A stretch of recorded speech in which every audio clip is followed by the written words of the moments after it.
Fort Stanwix was a colonial fort whose construction commenced on August 26, 1758, under the direction of British General John Stanwix, at the location of present-day Rome, New York, but was not completed until about 1762. The Star Fort was built to guard a portage known as the Oneida Carrying Place during the French and Indian War. Fort Stanwix National Monument, a reconstructed structure built by the National Park Service, now occupies the site. Treaty of Fort Stanwix. Fort Stanwix was built to guard a portage on the main waterway that connected the Atlantic seacoast to the interior and the Mohawk River, to the east, with Wood Creek, to the west. Wood Creek led to Oneida Lake and ultimately to Oswego on Lake Ontario. In 1768, Fort Stanwix was the site of an important treaty conference between the British and the Iroquois, arranged by William Johnson. By the time of this treaty, the fort had become dilapidated and inactive. The purpose of the conference was to renegotiate the boundary line between Indian lands and white settlements set forth in the Proclamation of 1763. The British government hoped a new boundary line might bring an end to the rampant frontier violence, which had become costly and troublesome. Indians hoped a new, permanent line might hold back white colonial expansion. The final treaty was signed on November 5 and extended the earlier proclamation, which happened much further west. The Iroquois had effectively ceded Kentucky to the whites.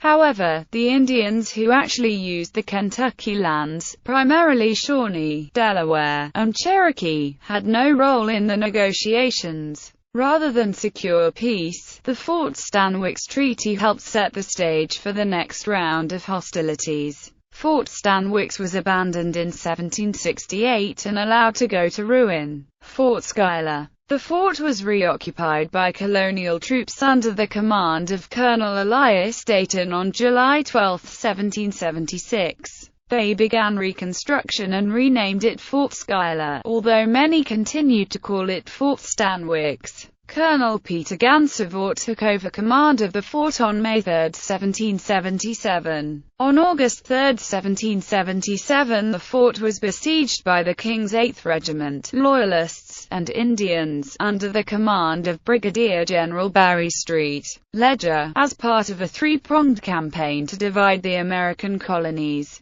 Gansevoort refused the terms of surrender offered by the British, and the siege commenced. According to local folklore, when the colonial troops raised the flag over the fort on August 3, 1777, it was the first time that the flag of the United States was flown in battle. It is more likely that the flag flown at Fort Schuyler was one that consisted only of 13 stripes, an early version of the flag of New York, or the Grand Union flag. The Battle of Oriskany was fought a few miles away when an American relief column, led by General Nicholas Herkimer, was ambushed by Tories and their Indian allies. While many of the besiegers were attending to that battle, the defenders of the fort sallied forth and attacked the enemy camp, looting and destroying enemy stores. Demoralized and reduced in strength, the British withdrew when they heard reports of the approach of yet another relief column, led by General Benedict Arnold.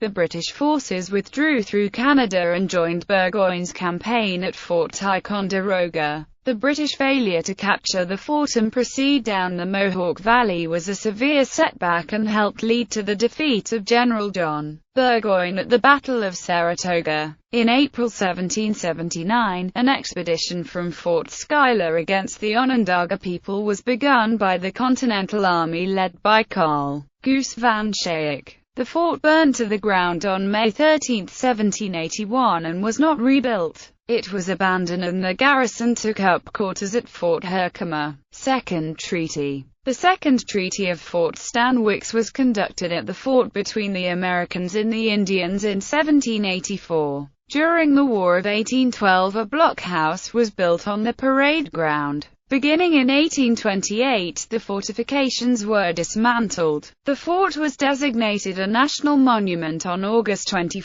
1935. Between 1974 and 1978, the National Park Service reconstructed the fort. A new visitor center was added in 2005. The monument is currently open year-round, operated by the National Park Service.